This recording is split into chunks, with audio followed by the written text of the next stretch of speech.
moram povedati naslednjo zgodbo. Februarja 1943 leta je iz naše vasi odšlo veliko število fantov in možov v partizane. Če se ne motim, jih je bilo okrog 25 takrat.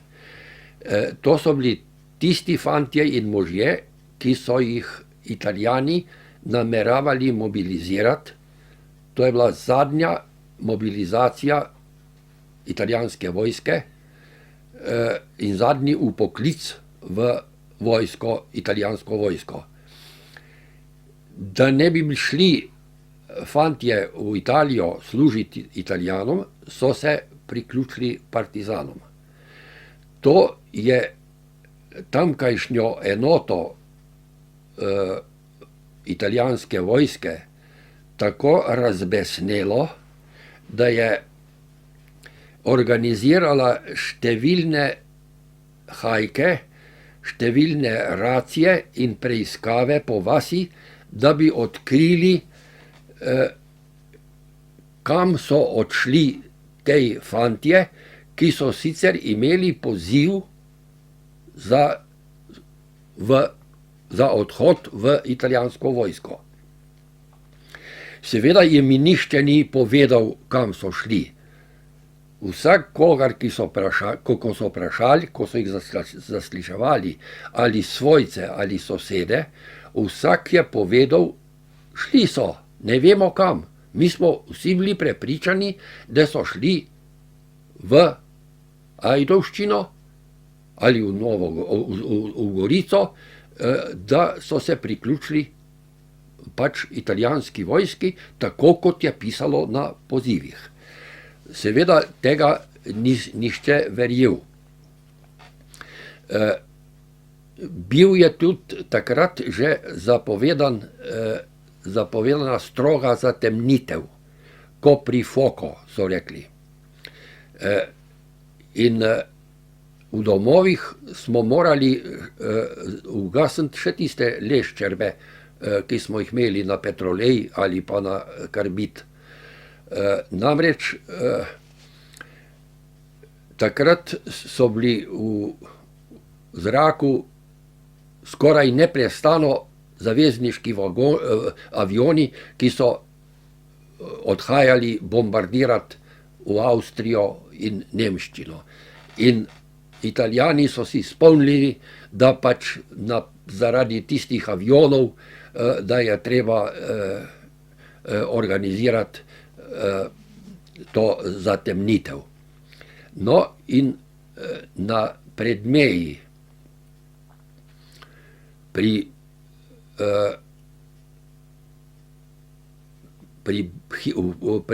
Bizjakovih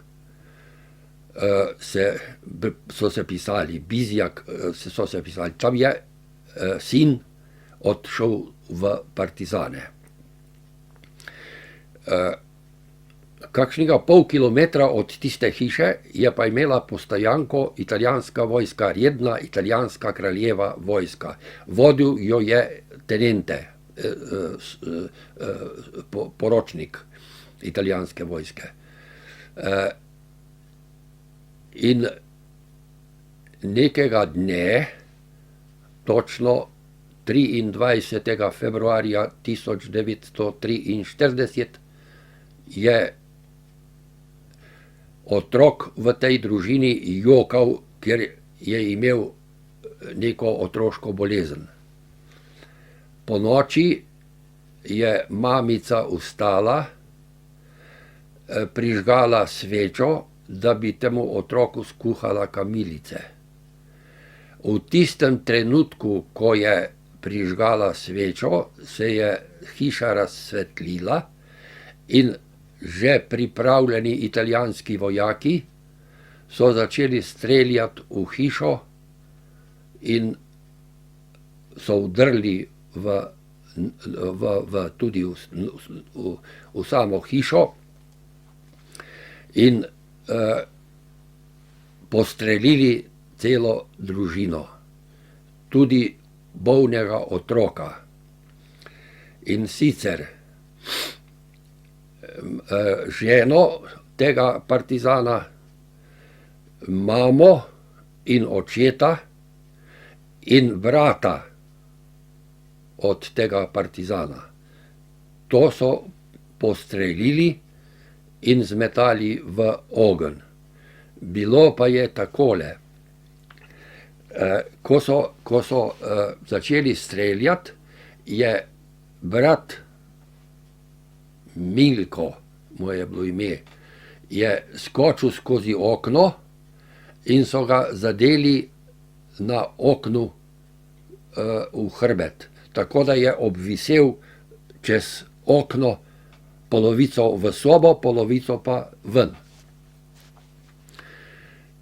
Potem so, ko so vdrli, ta soldateska, ko je vdrla v hišo,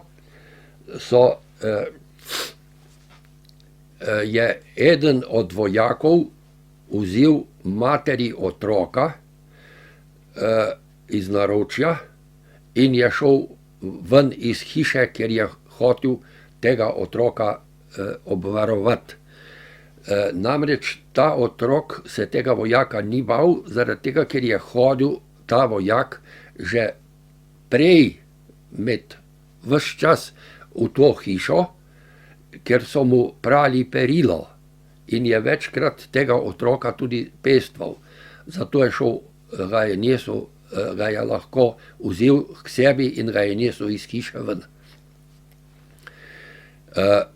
Potem je pa ta tenente ukazal, da ga mora nazaj prenesti in ga je izročil materi, ker je otrok še vedno jokal, je mater ustrelil in otroka tudi. V tistem času je pa mama, torej stara mama tega otroka, je ostala iz stav, ki je bila prej so jo pobili s kopiti, da je ležala na tleh in je skočila in je temu oficirju spraskala obraz z nohti. Tudi njo so potem ustrelili in hišo zažgali.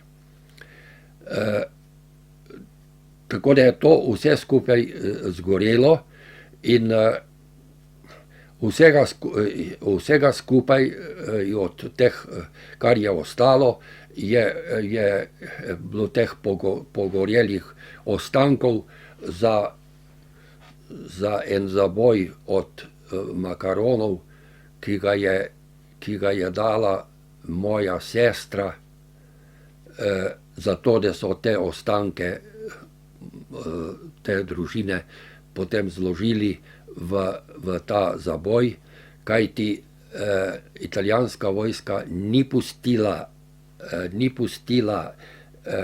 da bi jih položili v trugo, v krsto, niso pustili narediti, niso pustili pogreba, niso pustili nobenega svojca zraven, niso pustili župniku, da bi opravil pogreb in skratka, to so pol zagrebli na vaškem pokopališču na Otlici. To moram še povedati k tej zgodbi. Tega brata, mlajšega od tega partizana, so potem sneli iz okna in mu naložili na hrbet, na hrbtnik z vrečko moke in ga dali na kamion in ga potem razkazovali po Ajdovščini in po Gorici, tako kot da je mislil nesti partizanom hrano in da so mu tu preprečili in da je pač na tak način končal. To je ena zadevšna. Druga zadevšna, ki jo moram pojasniti, da bi morebitni poslušalec ali bralec to vedel. Italijanski vojak, ta, ko sem govoril, prej, da je odnesel otroka ven, je kasneje prišel k svojcem in je vso zgodbo povedal, kako se je to dogajalo. Zato je to znano, kako je se sploh ta tragedija, ta masakr teh ljudi dogajal. On je vse povedal in povedal tudi ime tega poročnika. Zapisano je bilo tudi enota, kjera je to opravila, kjera je to svinjarijo opravila. Skratka, vse je to po imenih bilo zabeleženo takoj po končani vojni. Te podatke je zbral moj brat in so bili pol tudi poslani veleposlaniku oziroma našem še potem po osamostojnosti so bili poslani tej podatki našemu veleposlaniku v Rim, ampak ni bilo ničesar, nobenega odgovora na te stvari. Tako da ne vemo, kaj so, zanesljivo niso nič ukrenili. Jaz si pa ta dogodek mi je ostal v spominu tudi zaradi tega. Jaz sem takrat hodil v šolo, ampak, a veste, to je približno med šolo, odnosno med mojo rojstno hišo in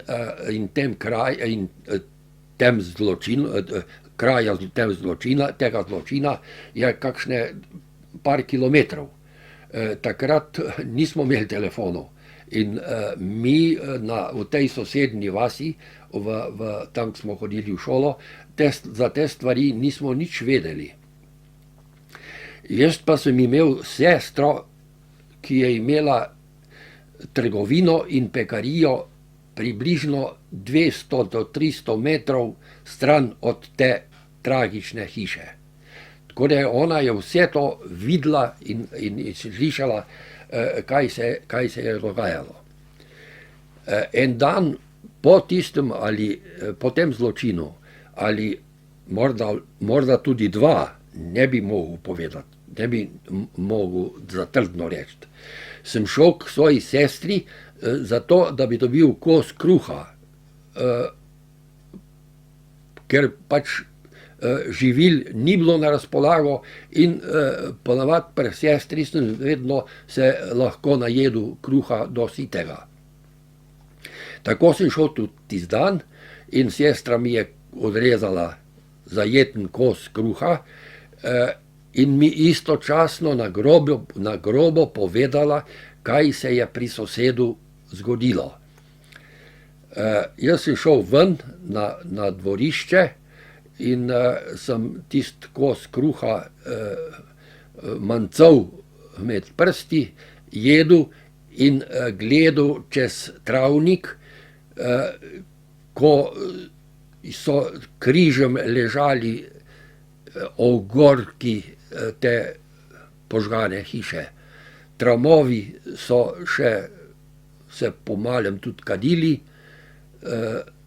smrdelo je po ognju in jaz kot otrok sem tisti kruh, ne vem, koliko sem ga pojedel, ne vem niti, koliko mi ga je ušlo z rok. Vem, da se mi je zdelo otroško to strahotno, nekaj nepopisnega, vse to, kar mi je sestra povedala. Tako da sem jaz ta dogodek mi še posebno ostal v spominu in sem ga potem tudi zapisal v svoje spomine in tudi nekaj fotografij k temu imam še, pa tudi nekaj krat sem bil na slovesnosti ob obletnici te tragedije. Hiša je bila po vojni obnovljena in se je vselila sestra, svakinja od tega. Ja, še to moram povedati. V partizanih ta fant, ko je, oziroma mož, oče, ko je opazoval svoje kolege, je zasumil, da je nekaj narobe doma v njegovi vasi. Ampak nihče mu pa ni upal povedati, kaj se je zgodilo. Zato je nekega dne rekel svojemu prijatelju: pojdi z mano, greva pogledat, in če bova videla, da dimnik še stoji, bova prišla nazaj, če ne, mene ne bo. No, ampak ta vaščan ga je ustavljal na vse sort načine in je rekel: ne smeš iti, ne boš hodil nikamor. Ampak ta ni poslušal, je šel in je iz enega hriba videl, kaj se je dogodilo z njegovo hišo. Potem je napisal na listek oziroma na škatlico cigaret: nisem zdržal, in se je tam ustrelil, tudi sam. Čez en mesec so ga na pol razpadlega dobili vaščani v tej hosti. Tako da je celotna družina tragično končala samo zaradi tega, ker je mama prižgala luč. Mislim, to je bil razlog. Razlog je bil zato, ker je on šel v partizane. Ampak finta je bila to, da je prižgala luč, ko je bilo prepovedano. Toliko.